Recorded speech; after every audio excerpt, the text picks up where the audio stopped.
Hey, everybody. Good evening. Good afternoon. I had to do a little throwback. If you remember this song, especially if you know who sings it, please feel free to drop that in the chat. But good afternoon, everybody. Welcome to What's the Chew? Now, we do not own the rights to this music, but we are listening to She Works Hard for the Money by none other than Donna Summers. Hello, everybody. How you doing today, Mama P? How you doing? I'm doing great, great, great. I was on earlier doing a promo for today's show and we were ready to go live. Then we had a technical difficulty. So our apology for a few minutes late, but we are here now and we are going to have a great speaker. Now, this is the fourth of our discussions. We've talked about culture, health, education, and now wealth. And this topic kind of, in many ways, weaves into all the other elements because we need all of that to even have a pathway to wealth. We need the culture, understanding who we are, not what we've been called, understanding Yep. our real potential rather than when people try to hold us back. We need the health because health is everything. Yep. Everything. We can't be successful as entrepreneurs if we're unhealthy. It's impossible. I mean, that's Education, know your history, know your story. We will not be what people call us. Know who we are, know the proud legacy, know the people who came before us, the living that came before us, the now ancestors who came before us, who beginning with slavery, who over insurmountable odds, some of us survived to bring us here now. So with that, it is no way we cannot be other than what we know our potential to be. We will not be what others call us. So now we're at right. wealth. We're at wealth now. And we have an exciting presentation or talk rather with Manika Ojo. You know her from this show. She's a regular, but she's more than what she's been talking about on these other discussions. So you will learn just the other sides, the many sides of Manika Ojo. So listen, one of the things I'm so excited about, and hello to everybody who's tuning in. We are jamming to She Works Hard for the Money by Donna Summer. And we do. We work hard. We work hard for not just what you can see on the side of wealth, but what you may not be able to see. Many of us work hard. All of us are working hard, even as we talk about the future wealth opportunities that we're looking to kind of pass down even. So excited. And to everyone who is joining us, welcome to What's the Chew episode 9. Can you believe it? We have made it all the way to the W in Chew. May I And add, I'm sorry for interrupting, but I forgot to mention episode 9 is a master class. The last 3 classes for this season of What's the Chew, because this Mhm. is the first of the last 3, will be master classes with some of the experts in the field of this topic. So we have 3 sisters who are successful in their own right. Manika is the first one. And then we have Lynn Holland, Dr. Lynn Holland next week. And we end it with Sharon, Whoop. and Sharon is just, what can I say, the Blue Experience. You'll learn more about what she does relative to that, how she brings many women in business and leadership along with her, how her corporate sponsors are high because she reaches the target market that many other people with disposable dollars want to reach. And so she has no problems with bringing in sponsors and advertisers for what she's doing in support of all women, but particularly African American women. So as you can see, everybody who's either tuning in live or watching this playback, our conversation around wealth, equally as important as our conversation around culture, health, and education. And it all built up to this because understanding your culture, having a strong centering and understanding of your health, being educated and ensuring that those within your community are enlightened and educated as well is what helps us to build wealth. So before we bring Sister Manika on, our great sis Manika on, just want to remind everyone that this conversation and this dialogue that you are tuning into, it's a check-in. It's an intergenerational call and response. And we are centering these things around our experiences as Black women.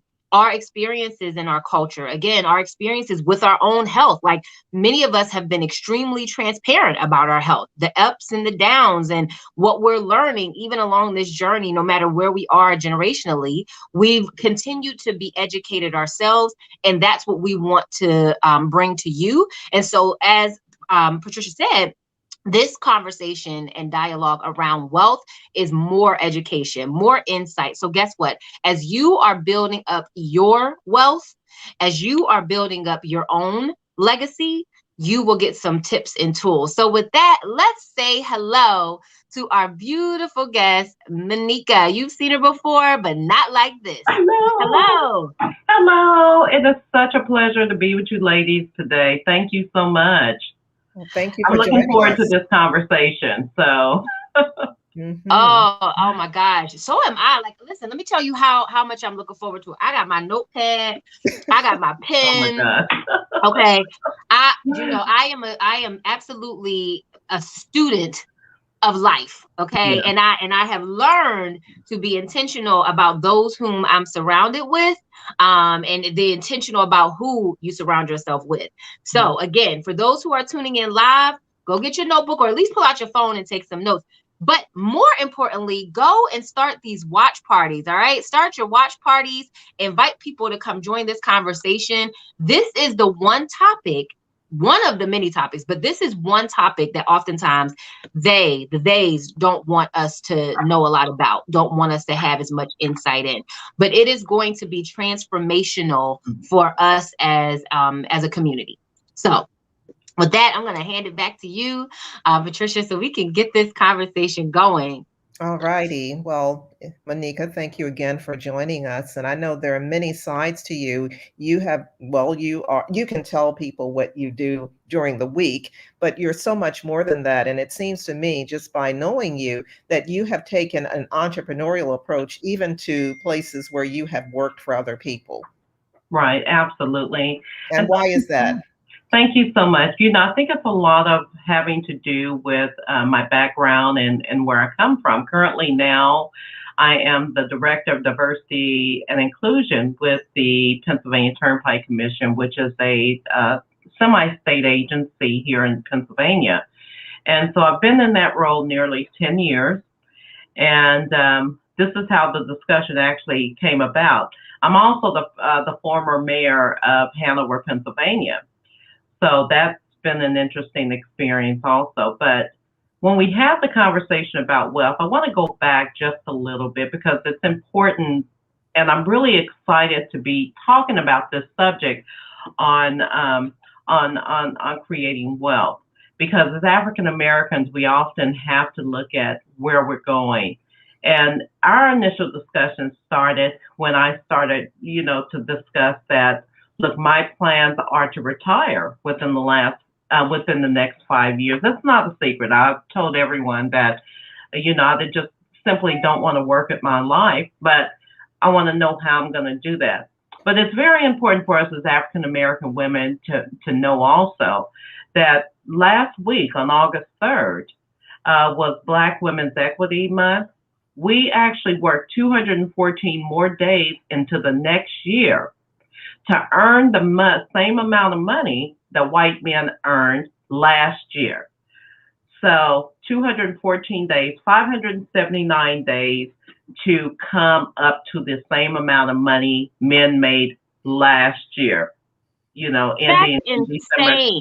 31st. Yes. So no matter the amount of work that you're working, you're always collectively going to be behind the eight ball. The second thing is that accumulating wealth never happens or occur when you're actually working in the workplace. Now, we love the idea of having benefits and a pension and all of that. But really, if we look and evaluate what we're doing in our work, we can actually look to see that we will never be able to accumulate substantial wealth just simply by working. So we have to be a little bit more creative in our aspect. So even though I have been working a job for 10 years, and eventually I will retire from that job and walk away with a minimal pension because I didn't have a whole heck of a lot of time in state government. I walk away with a minimal pension and hopefully walk away with health insurance. That's also very important too. It's an accumulation.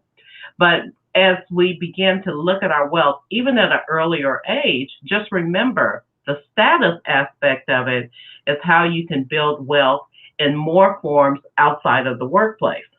And so this is the discussion that Patricia and I had earlier when we're talking, because she's been hearing my story about what does wealth look like for a single Black woman who will be 60 years old in January and looking to acquire something in the next 5 years. What does those income streams look like? So many financial experts will say that you should have at least 7 streams of income coming in. And what does those 7 streams look like? They look like stocks and bonds. It looks like real estate holdings, your income from your job, a pension, a 401k plan, ways that you can get the money some way. And so with most people, and we talked about the Maslow's hierarchy of needs as well. Most of us are really kind of, struggling between the deficiency and the transformation aspect of it. And so we need to really get beyond that point to realize that really just having the green dollars and having a monthly paycheck is not really building wealth unless we're able to utilize that in a way. And the way the system is set up is that the most money that you're accumulating, you use to just simply maintain. So this is where we have to get, over time, we have to move to a point like, how can we build it? Okay, so we know that 90% of wealth is developed through, is inherited wealth. So we do know that. That means that someone else's family member had to do the initial struggle. Donald Trump was a prime example of that. He was able to start his business with several $1 million and really, for the most part, had the flexibility and the cushion to fail and to succeed at the same time. So, so if we're looking at that, where does it happen if the majority of African Americans, no matter their level of education or no matter their level of status, still falls behind, especially Black women? We're at the lower echelon of the totem pole when it comes to income earning.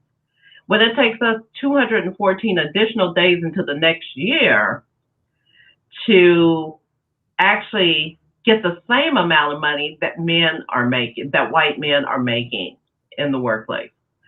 So this is where we have to look, and this is what I was talking to Patricia about. So I always constantly talk about me being in perimenopause, kind of like perimenopause, but peri-retirement mode, where if you go through that aspect, it usually takes 5 to 10 years to go totally out. So I kind of put myself in that role right now. And so I'm looking at where can we begin to accumulate wealth. And so from any point, this conversation should really be, can we do this from any point of where we are? And the answer is yes. Now, over the years, I've accumulated, some ways to develop wealth, but really what I've accumulated mostly is not really the money, but the mindset as to how am I going to survive and how am I going to have this wealth sustainability before I move forward, as I move forward into retirement. And I never really, 5 years ago, I don't think this would have been a conversation that I would have had. But I will be able to tie in everything that C.H.E.W represents, where it talks about culture, health, education, and wealth, because it all comes together in terms of what we're looking at. I want to talk about the health aspect of it. So as we get older, it's really important that we are ensuring that there's a level of mobility and that there's a commitment to having some physical activity and to creating a lifestyle that supports good, healthy, nutritious eating, maintaining flexibility, and getting rigorous cardio exercise in. And the reason why I say it's important to do that is because if you don't have your health, you can't maintain any of the things that you want to do, especially if you're looking into investing minimally in real estate, or you're looking for additional ways in which you can work and create some type of income, either consulting, whatever your particular skill set is after you retire. So your health is primary in this. And so, this rolling out of bed and, having to stretch out and, just kind of do these things you do, Alexia, when you're, hitting that over 40 mark, right? So you kind of roll I out of bed understand. and have to stretch the back and, do all the exercise. It's You have really to, important. Malika, you have to wake the body up. You have to make Your somebody mind up. may be awake, but your body isn't. Exactly. So it takes a few minutes to kind of get it going. So, it's just really intentional that you spend those few minutes to do this as well.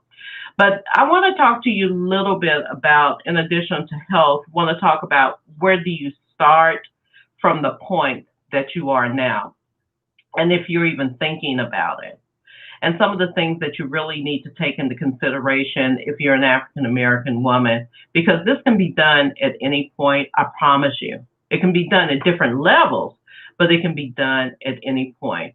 And I can parallel this exact same experience with a relative of mine who, who is doing the exact same thing, but they're doing it from their relative area of comfort, terms of financials, because we're not all going to have the same financial things. But there are 4 things that I've pretty much identified as ways to look at it when we're looking at our retirement plan or what we want to do in the future. The first thing I need to take in consideration is my marital status. Obviously, if you're married, you have a dual income coming in. And so you may have access to a spouse's income or their pension. So that needs to be taken in consideration. Most of African American women are not married. So most of us are going to be going alone. So you need to look at what level of access will you have to that pension, and also to their access to insurance as well, and what substantial wealth could occur for either your family or even your children as you move forward. So I'm going to give you an example. Say, for instance, your spouse may be the benefactor or may be the benefactor of some air property, and you have a child. You really need to kind of hone in on that, because oftentimes in our 20s and 30s, we're not really thinking about that old property in the country. And I'm going to get to where we are now. That may be actually an inherited property that could be for your family members. So if it may not be on your side, but it may be on the spouse's side. The second thing you want to look at is what assets do you currently own or hold? Do you own a home? Do you own land? Do you own property that could be transferred into something that could be wealth substantial? And I'm not talking about the BMW that's outside or the Tesla that's out there. Those are nice and fine and dandy. And those are part of a societal thing that tells us that our status is important. Guess what? Our status is not important. I can Say that drive again. a Honda or whatever, and you can be just fine. You can Yep. be just fine. Yeah, Can I just really quick? I want to lift up that what you just said absolutely. about the ideals around society and material things. Yes, ma'am. And so when you talk about what are your current assets, just full transparency, I think one of the things that I was appreciative of in talking to you a few, months back when we talked about the Tulsa Massacre and what that kind of looked like, is Right. getting more clarity into what is already a part of my history, what I've already kind of come with. And so when I heard you say about, what are your current assets, and us, especially as Black people, not putting such a heavy emphasis on, the BMWs and Teslas. Okay, fine. If that works into your financial plan and you're not strapped for it, then great. But don't consider that as your idea of wealth, because you can't pass it on. So I think about my mom when she passed away. There's a property that she left back home, in Aliquippa. And so at first, I'm like, oh well, what are we gonna do with it? And I'm like, well, a lot of people are like, oh, you could probably sell it, you could probably do this. And I was like, nah, I think we're gonna hold on to it. And I'm talking to my husband who's in real estate, and he's like, nah, I think we should hold on to it. Just because, it is an asset. And many people may look like Aliquippa, there's nothing going on there. There's no, it's not high profile area, but I'm like, but it's a piece of property and it's some land. So I just feel like we should hold on to it. So again, I wanted to acknowledge that piece that you mentioned, that sometimes we minimize that, like, as different assets that we may have inherited, because that was one of the things you said, 90% of wealth is inherited. Yeah. So thank you for lifting that space up and giving some importance to that, because I know, especially for my generation, sometimes I think we might miss that a little. We may miss that, but you're smart. You didn't miss it. And that's a wonderful thing too, because it's so interesting that you mentioned that, because we did talk about that when I was in Tulsa, and I talked about going back to where my father was from, where he had a hometown. Now my father had migrated 40 minutes up the street to Tulsa, right? But his family was, in a small town, one of the historic black towns. And so my father died when I was 8 years old. So obviously I didn't, know what was going on then.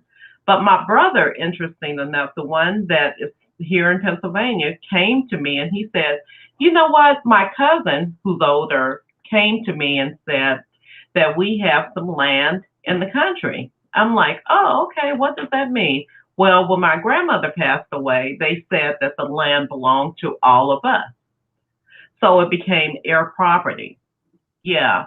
So we have this acreage that now belongs to the entire family. So it's not that we all have it sectioned or parceled out, but it's a part of it's considered heir part property for our utilization. Wow.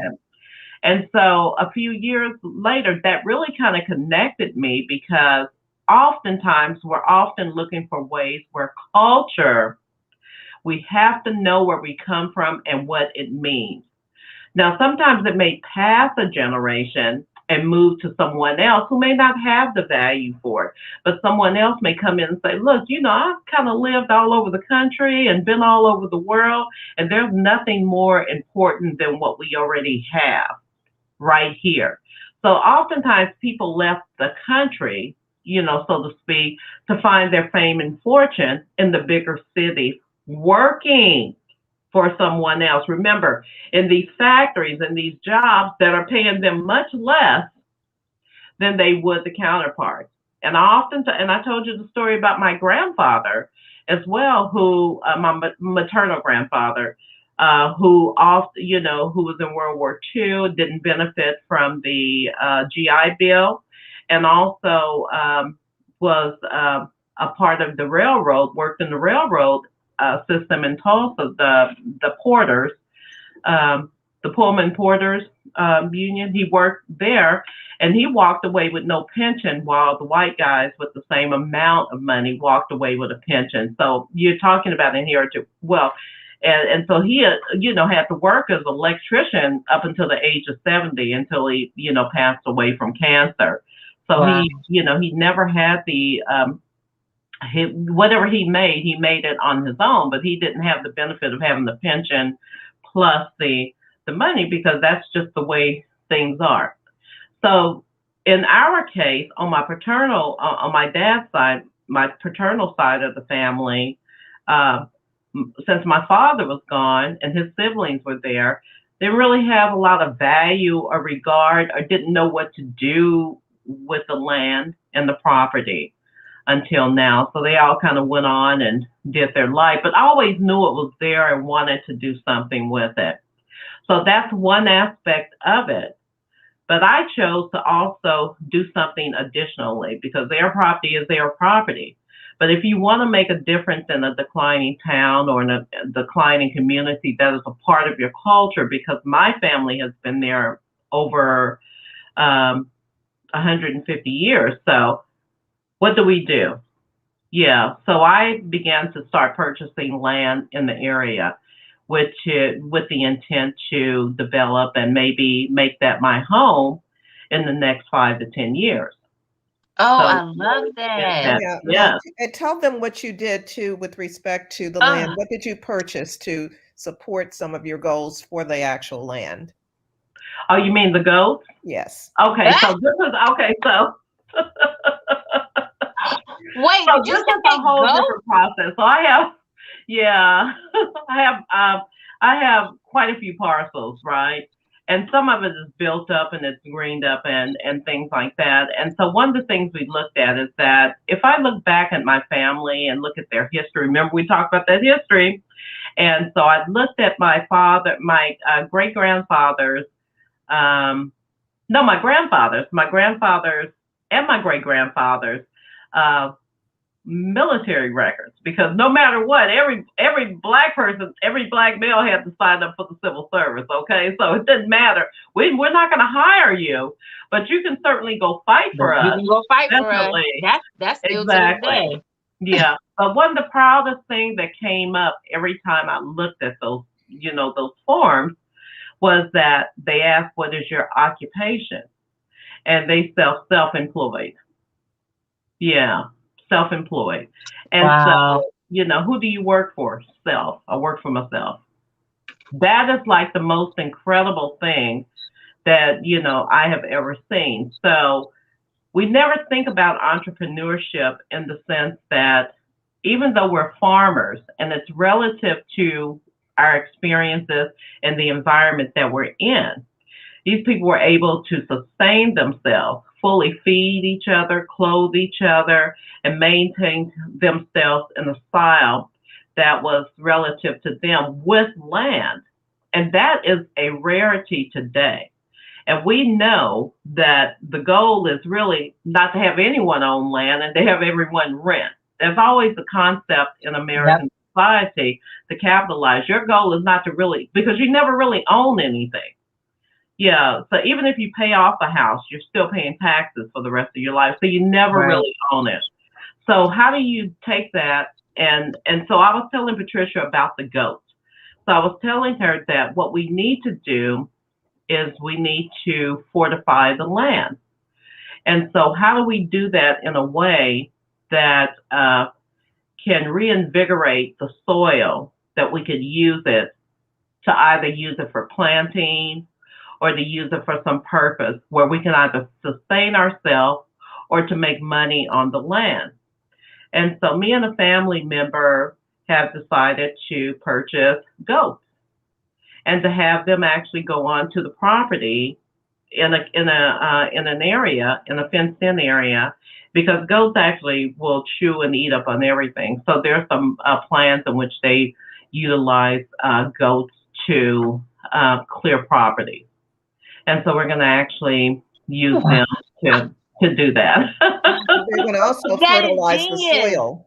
Yeah, Um, so we're initially going to have someone come out and do it with the goats right now, and then we'll, then once I get down there, because you have to have someone to maintain them and keep them, so, make sure Alexia, that they're kept you, good. you heard me say they're going to also fertilize the soil, the Yeah. goats. And that fertilizer, obviously, if they're eating leaves and everything, Yeah, it's everything gonna comes come out. out, and yeah, and it reinvigorates the soil and regenerates it and things Very, like very that. green thinking. Very green Oh my thinking. gosh, yes. Yeah. And I have been, it's been, I've been totally obsessed with, what can I do, with the parcels, and I'm looking for homes or manufactured homes to put on a couple of them now, so that we can have at least available housing for people to either lease and, till they're able to purchase or something like that. But you want to, these are kind of ways that you can kind of do it from the point that we're at now. I'm just a working girl, so how can I do it? I was able to get the land at a reasonable cost in an area that people are not even looking at, Yet. or they may be looking at, but Exactly. don't really know.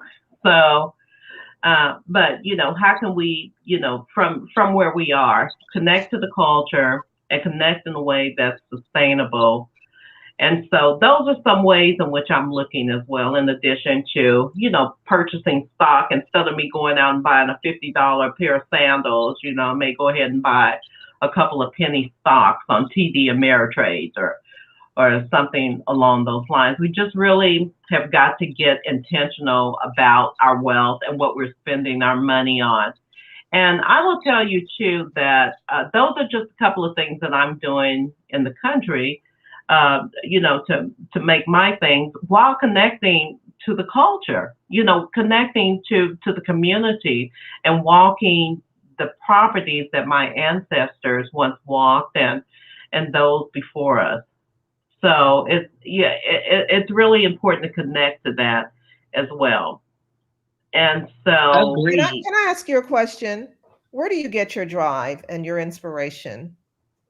well, I've always been like this. I lost my father at 8 years old, and I knew from there that it was going to be a struggle. And I think I was just naturally brought that way. And I probably got it from my ancestors. They were providers. They came onto the land initially and cleared it and made a way and had a home in which I was able to, visit during the summers and spend time with my relatives down there. Some of my most favorite memories. But honestly, entrepreneurship has always been in my blood. I had my own business for many, many years and was pretty successful in it. And then decided to go back into the workplace with the intention of going back. But once I got into the workplace, I couldn't, get back to that. But I've literally had my own business since I was 10, 11 years old, where we were able to, starting with babysitting, where they have these licenses for baby. See, 10-year-olds were different back then. Let me tell you, it is something that we talk about now. It's like Uh-huh. not just even just chores, but it's like Right. we want to get back to that because Yeah. there's so much benefit. There's so much benefit in making sure that our youth and Mhm. ourselves are Right. connected in that capacity. Right. I always had a hustle. I always had a hustle, Alexia, because I knew I was the oldest of six and, my mom was not going to be able to, well, she probably could do a lot more, but I was just independent. So I was like, okay, well, I can get it on my own. But at 12 years old, by the time I got my babysitting license, I had three clients. Of course, she was helping me with the kids, but But still, that's awesome. in the That background, she reminds was. me of my snow shoveling business. I think around See. probably around 11 or 12, maybe sooner, maybe earlier than that. But I know I had a Mhm. snow shoveling business where I would go out Mhm. and shovel people's snow for them, Mhm. when they got a little busy. And because, yeah, that was Well, something that That's what I'm talking about, Alexia. That is yeah, exactly what. See, look, when you start early like that, yeah. that's what gets you the work ethic that you And, need. and it pretty Yeah. much explains who she is now. It defines who you are because you must have multiple kinds of streams already, Alexia. I do. But you know what? When Sister Monica was just talking about that, the multiple streams of income, right? I think too, so many of those streams have been minimized. And so people only look at it like if it isn't allowing you to go get the latest this and the latest that, then your income streams aren't manifesting themselves the way they should. And so people put so much into one area. And I'm just constantly looking at, okay, how can we create another stream? How Yes. can we Yeah. create another And stream, you're even for building, the kids? actually, there's a theme because you have Mhm. a core competency, Alexia, that's transferable to different revenue streams. That power of connectivity, that project management, everything you're doing, you just put a different kind of client into it, and it's the That's same right. kind of mechanism, which goes back. Is that true? Is that true of you, Alexia? It is. It is. And And I, I'm just absorbing everything every time we talk Yeah. and I listen to each of you and even our other guests that have been on. I'm constantly just like oh, okay. So here's how it all kind of connect. weaves Yeah, together and yeah. connects. Right. Yeah. So Yeah. yeah, thank you for that, Alexia, because I wanted to do a shout out for you too. Oh, So, thank you. but now Absolutely. we have a little bit of time left, and are there some tactics? Are there some things that we can have people jot down with based on what you've been talking about, Manika, Yeah. for them to And we're take on away? two. You said Takeaways. you had four ways. Now we so far for Yeah, those. we're on two. Yeah. Let's do a quick Okay. check in, and then we'll let you keep finish up with the last two. So for those of you who are taking notes, Hmm. Yeah. Manika was telling us that there are four ways to build wealth at any level. The first one was consider your marital status because there could be some associations with wealth based on that. The second one was what are your current assets and take the time to find out, which is kind of interconnected, is connected with and integrated with knowing your history. So even if you think that, grandmom or auntie or whoever, you guys were cool and she did some things, but you weren't sure, you need to kind of find out because you may have assets that you're not even aware of. So those have been the first two ways. All right, let's Okay. keep going. So number three is what inheritance has been passed down to you, and so that kind of goes back to what we were talking about earlier, and that's that part of the culture. But the fourth thing is how can the skills that you've acquired through workplace experience and education benefit you in post retirement? And will help and assist you to have wealth sustainability. That is the most important thing that we talked about because it goes back to what you said, Patricia, about Alexia and her skill set. Your skill set will transfer to anything that you want to do. So, say for instance that you want to do real estate in the future and you want to not do engaging discussions and be this fabulous um, uh, moderator of this show. Yes. And I want to go into real estate, or maybe I want to go into farming or something along those lines. The skill set that you acquire through them will take you there. That level of motivation, the level of curiosity, those are the type of things that will allow you to move forward in anything that you decide to do. And so I strongly hold you to do that. And so I want to go back to my shiro right now. And you all don't know who this is, but you may know Felice. Do you all follow Felice, the singer? Khalees? Khalees, yes. Yes. Uh-huh. Yes, okay. So this girl is like got it going on. She is like I follow her on LinkedIn, but this lady has made a tremendous amount of money being a performer, a singer, and a songwriter for many many years. But she also took herself back to culinary school, and she got a culinary like degree, and so now she's starting to do food products. She has a farm. So I've really been following what she's been doing on her farm and some of the sustainability things that she's doing to create this farm. Now, I don't have the Khalees money, but definitely looking at some of the things that she's doing. But this lady came from being a performer to actually owning a farm in California. And so you'll just have to really follow her. So again, those non-traditional ways in which to build wealth is amazing. Can I Yeah. add to when I met Well, I Alexia, mean, I met you at the Pennsylvania Conference for Women, and you were representing clients who had made, I think they were mostly African American women who had made Hmm. products that you were selling that were very top notch products.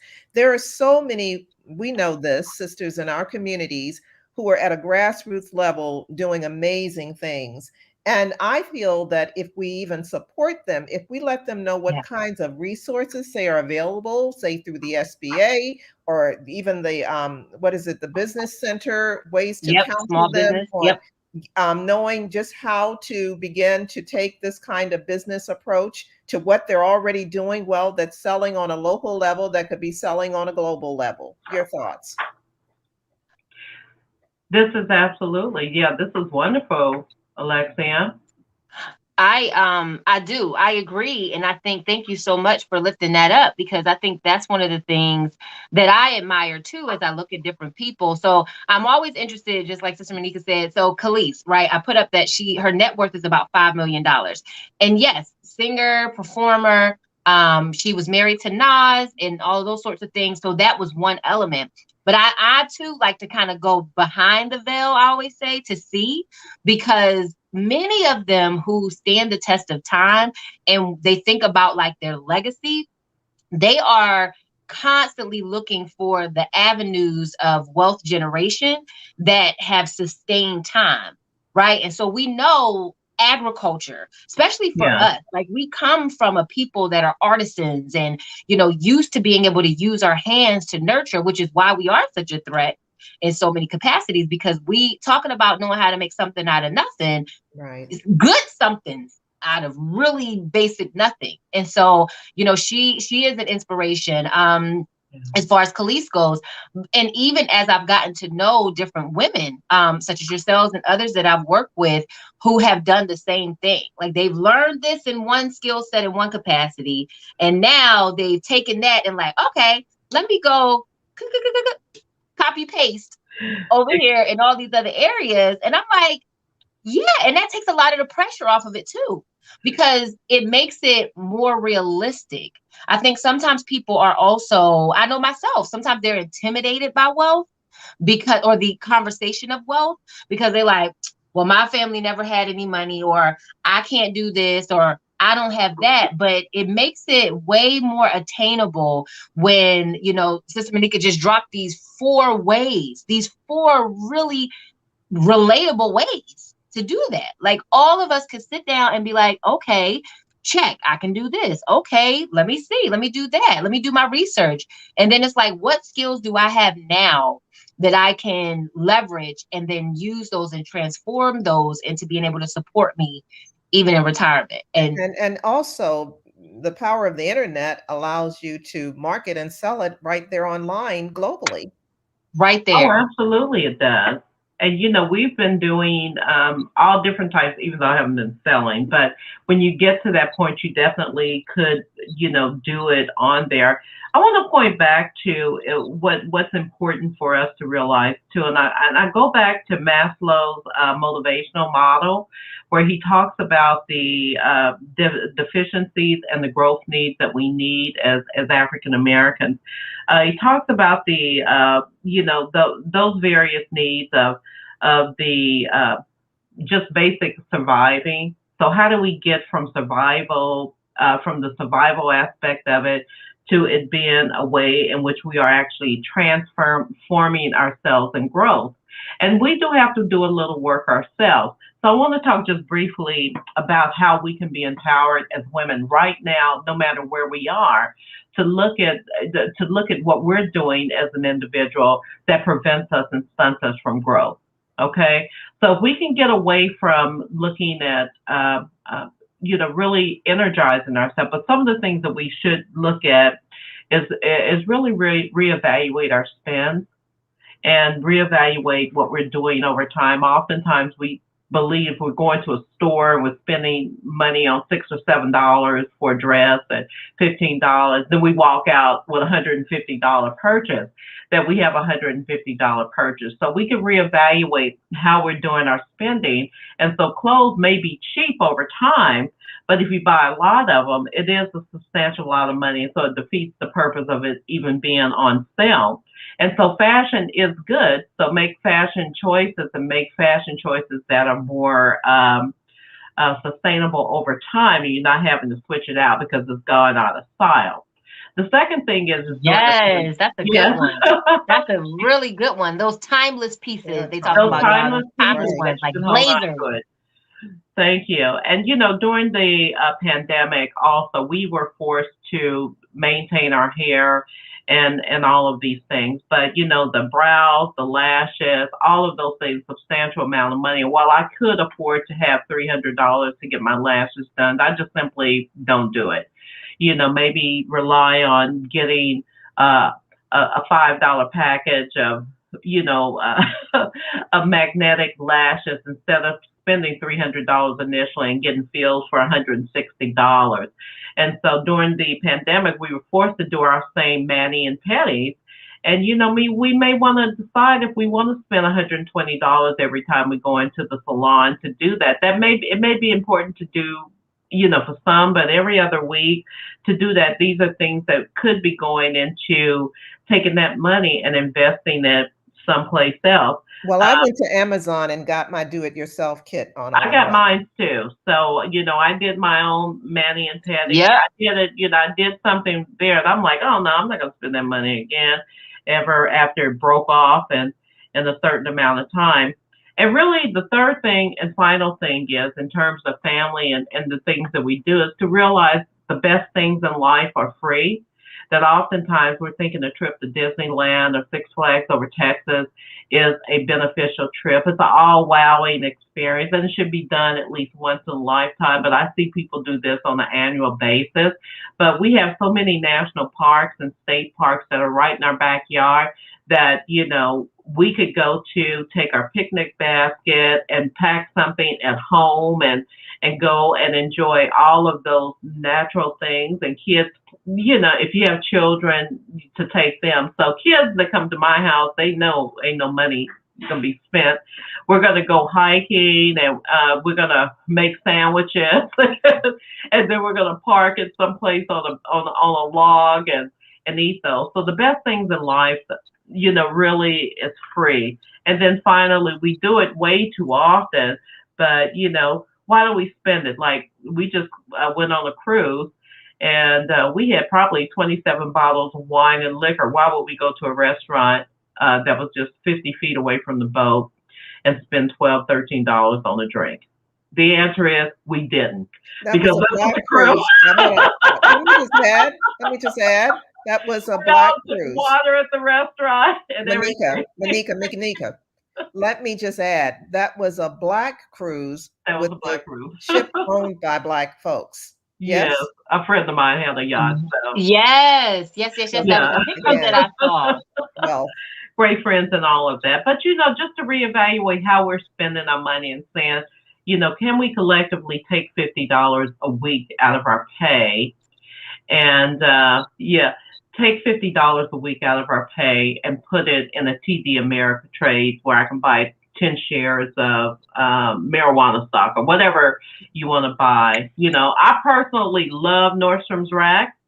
So I did buy something that I like. So, just to buy something and see that matriculate over time, as you build the wealth.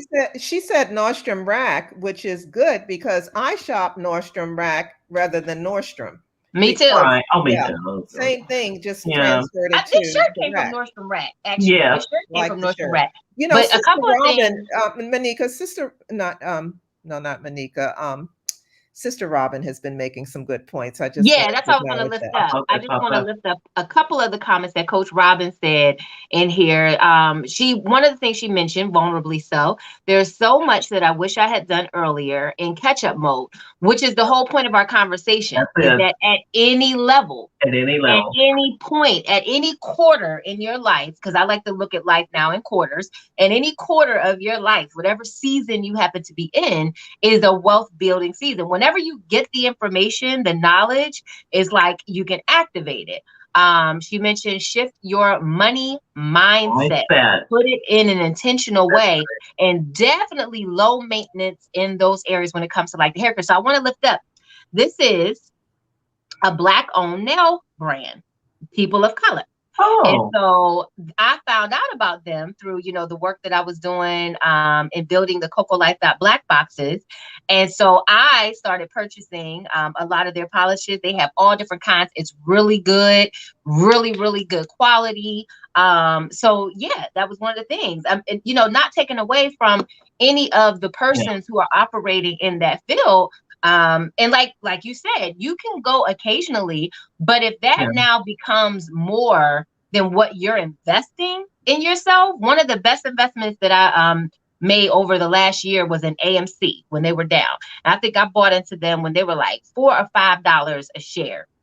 And then when the market turned, it went up to like $50 a share. Well, And so, it was great to have, that much, but just being able to look at that. And so I'm so thankful for what you said and the wisdom that you're lifting up, because we do, again, I can only speak for myself and probably a lot of those who come from in my circle of generation. Is like, you feel so much pressure to go get the expensive lashes. Let me not even get started on the BBLs and then the nails and the toes mhm. and the outfits. And you feel like, well, I don't anymore. But some people can feel like they're trying to keep up with the whomevers instead of trying to make sure you're building legacy for your own last name. Like, Right. so Yeah, the and best that's things in another life. thing. Yeah, that's another thing too. So during the pandemic, I was having some issues with my hair. Instead of spending the money on the nails, I'm like, well, since I'm not spending the money on the nails because I'm at home, I'm gonna, go to the hairdresser. Not take it all out, but when you combined it together, it could be $400 or $500 a month. If you're, Yes. yeah, it easily could be $400 to $500 a month. And why not take that $400 to $500 and buy stock, in those companies instead, or, put that money away, and save it for a rainy day. Just like Coach Robin said, we just have to have a mind shift when it comes to what we look at money for, and what's the value. Shift your money mindset. It's so important to do that. And I feel like, we're all kind of in tandem, and understand that while we move forward. And again, we're starting at whatever level we are, whether you're making minimum wage or you're making six figures, it does not matter. You can start and build from this as long as you're making sure that your basic needs are met.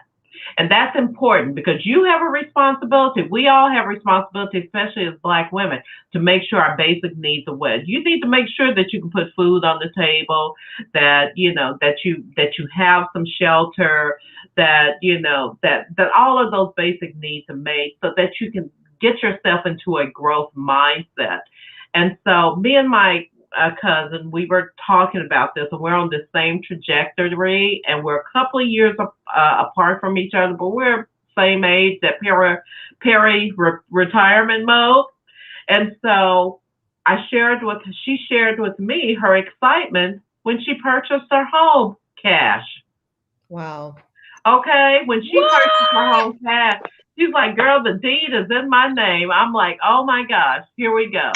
And so I was just Yes. so excited about that. And oftentimes we're looking to buy into neighborhoods, we're looking to buy into things. And remember, real estate rotates,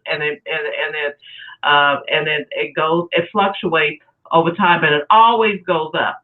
So communities change over time.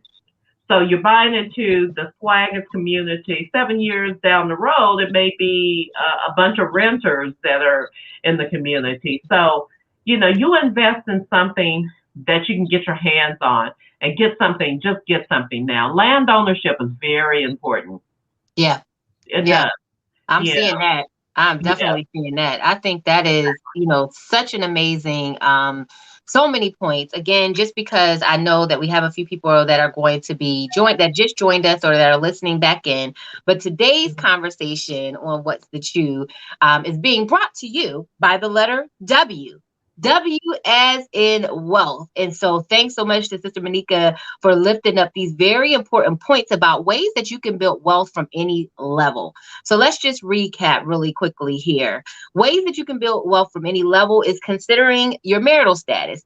Even if you are single, you want to consider, if you plan on getting married, and that's something that you're interested in, you want to make sure that you understand where that person is as well, especially if you are one of Coach Robin's specialties, which is the grown and newlywed at 40 and over.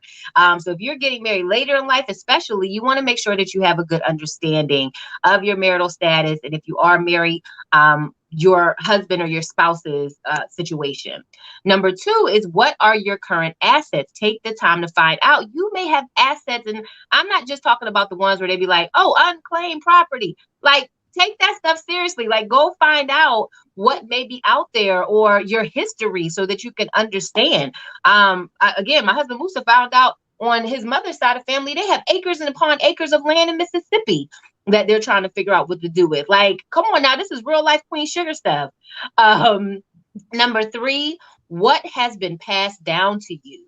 So again, in finding out and taking time to understand your assets, that segues right into finding out what has been passed down to you. Whatever it is, build from that. Again, I've known people that have let properties go for taxes that their mothers and fathers and grandparents spent years in life working to build, but they let it go simply because it wasn't where they wanted to live. Like I said about Aliquippa, or where they didn't want to maintain. But it's all assets that you need to be aware of. And lastly, learn how your education and skills that you're developing will transfer to support you even in retirement. So those were some of the 4 ways that we're joined. Before we officially close out for today, I'm about to start calling you Coach Monica. Coach Ojo, do you have any final words or that you just want to share with everyone here, whether they're live or watching the playback? Just any final thought, final word? What I want to say is, first of all, I want to thank you all for the opportunity to speak about this. Remember, this is just a thing that I was doing and didn't realize that it would be so important, and you all picked up on it. So I really appreciate it. But I do think it's very important to really understand your culture and where you come from. And if you don't, get on Ancestry.com and start finding out where your family is and all of that, because you want to connect back to your wealth will connect back to your ancestry. Mm-hmm. So it's really important, if you have access to do that. And secondly, just really be mindful and take those tips into consideration and really look at that spending. Look at it a second time to say, do you really need this? Is this really going to take you to where you want to go? Yeah, you may need a mani-pedi and you may be speaking or presenting something like this, but do you really need to do this? Can this money be spent someplace else? Instead of getting that Calvin Klein purse that's $300, can you take that to invest in 10 shares of stock with 10 shares of stock with Michael Kors? As about that, just evaluating your spending, because at the end of the day, we don't make as much money. And I will tell you, I've only had one inheritance in my whole entire life outside of that property that was heir property, and that was when my aunt left $200 to me and my family. Mm-hmm. And I was so proud because I finally an inheritance. So most of us are operating from the zero perspective, but no matter where we are, it doesn't have to be a $400,000 home. It could be a $10,000 or $15,000 home. Remember, land is value. Everything that you own that's tangible means something to someone else. If it wasn't, they wouldn't be trying to take it away. That's right. Hello, period. That's was a wonderful way. Monica, I want to thank you too. I want to thank you for your insights and just your passion with respect to our community and what's important for us to know to keep ourselves basically at a point of survival. When you think of it, we can't depend on anyone but us, because if things were better for us, our conditions wouldn't be as they are today. We're catching up based on history. Absolutely. Yep. And so for those of you, thank you so much to everyone for tuning in. You have tuned into episode 9 of What's the Chew, where we were talking about wealth, our first week discussing this. So we want to thank you so much. We know we've given you a lot to chew on, and we're encouraging you to start these dialogues with your own tribes. And we're going to share more information on how you can do that in the weeks to come. Thanks so much to the African American Heritage Association of Virginia for hosting this platform. Please make sure you subscribe and share through Facebook and YouTube, Patricia Evelyn Green and the Patricia Evelyn Green Group. Help us out by promoting and share these What's the Chew dialogues. Thank you so much again. If you want to stay connected and all the wonderful things too that our great sis, our great coach Monica is doing, please follow her on Facebook. Information right there. Thank you so much for tuning in. Ladies, keep working hard for that money. Keep building wealth. It will sustain you, and share. Sharing is caring. This is the way that we are going to reclaim not just our time, but our culture for the years to come. It's about creating our legacy, y'all. Y'all have a great rest of your Sunday, and we will see you right back here next week, 4 p.m. Eastern Time. Bye, everybody.